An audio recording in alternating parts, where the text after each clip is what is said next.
Welcome to another lesson from the Jelly Roll Club. In this video, you will learn how to put together your double wedding ring table runner. Begin your table runner by sewing 4 footballs to the inner arc.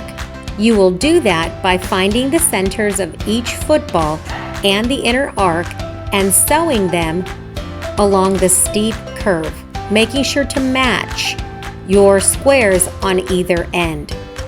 To make the full ring, you will need to sew a top and a bottom on the opposite sides, and then do the same thing on the other side. You will rotate the block and add the other top and bottom. So you will sew from opposite corners, making sure that you match those points where the 2.5-inch squares meet. Next, you will sew 2 footballs to an inner arc and join them to the right of your first ring. Whenever you are sewing pieces in a double wedding ring, you always have to match the centers and sew from the center outward so that all of your pieces match.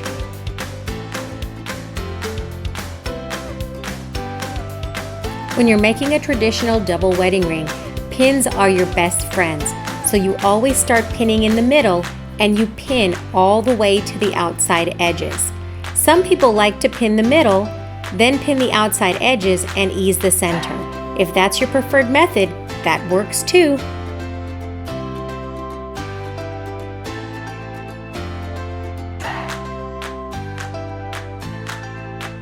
Again, always begin in the middle of both pieces and pin from the center to the outside before sewing the piece together.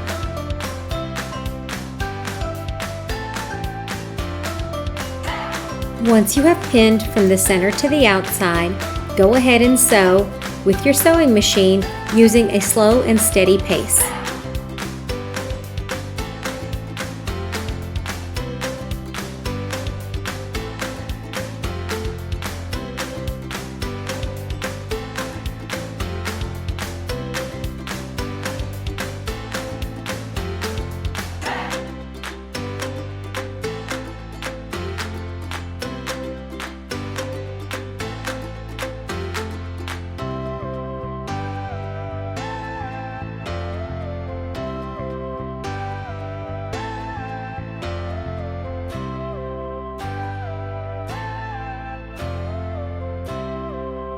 Double check your pins and then adjust if necessary before sewing.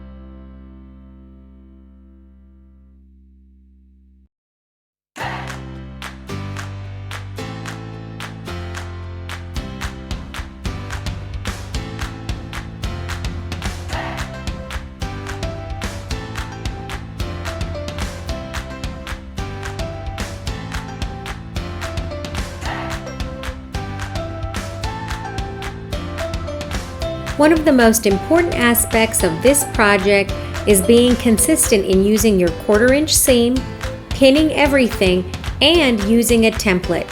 In this case, I made a template out of interfacing to help ensure that all of my blocks were the same size and give me more accurate finished results.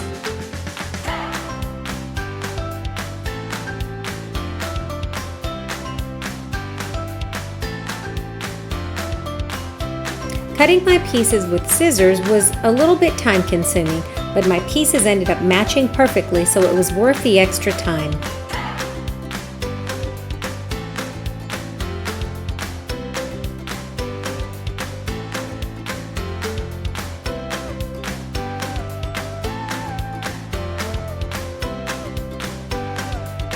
Again, you will sew a football to the top and the bottom of an inner arc and join them to the table runner.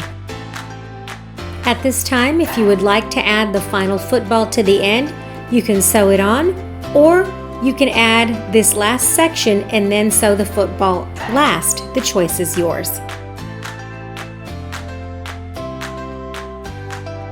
Throughout the process, I've carefully finger pressed the seams, making sure not to stretch them. It just makes the pieces match. And then I will press the entire project once I'm completely finished. After joining my segments that has 2 footballs at the top and the bottom, now I will add the little football that joins these 2 sections together. Last, I will add the little football on the end, and my table runner will have 2 complete rings and a partial ring in the center.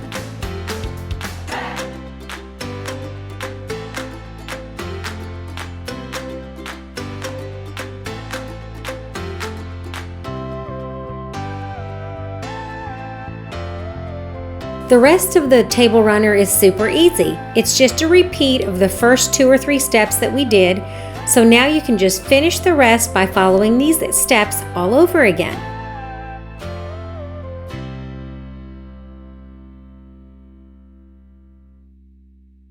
In a double wedding ring, carefully matching those centers and then easing any excess fabric out as you sew is one of the most important steps to remember. When you have carefully sewn all of your pieces, check your seams to make sure you don't have any lopsided seams, and give your entire table runner a good little press. Quilty friends, that is the end of the Table Runner with Template series. I hope you have enjoyed sewing with me. Don't forget to like and subscribe our channel. We have lots of projects coming up, and we would love for you to join us. Have an amazing day. Don't forget to leave your comments and questions below. Hit that like and subscribe, and thank you for watching another video lesson from the Jelly Roll Club.